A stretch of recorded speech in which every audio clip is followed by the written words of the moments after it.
So yun nga guys, gipabantay ni Pagundo si Tanggol.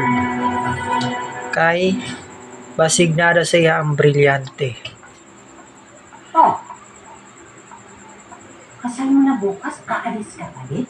Ay, Jude, excited pa. Hindi na Sab ganun ka, ko eh. bumalik sa bahay.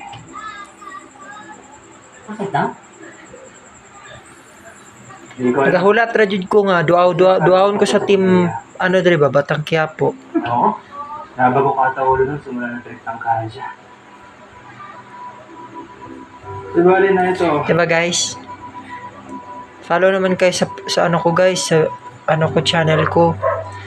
Matakasan po sa kasal Kaunting ko. tulong din yun para sa mga pobre. Suot ko na maayos na. Hindi lagi ka nakaitin. Kasal ang pupunta. Tulad ko. Ay. Kaya dapat yun, masaya ka.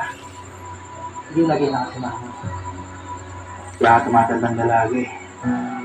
Hindi ko kailangan ng invitation. Ay. Sana all. Ikaw, tatanungin ko. Sigurado ka ba Na. nakapasok ka ng simbahan? Ah. Pilit dapat siya ay. Bigla akong mag-react. Sige, kapilit good. Nakakatawa.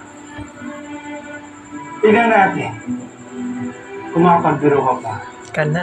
kapag nakatali na si Catherine at ang kayamanan nila sa mga kamay ko. Oh, hambog kayo no? Grabe. Hambog jud kayo jud.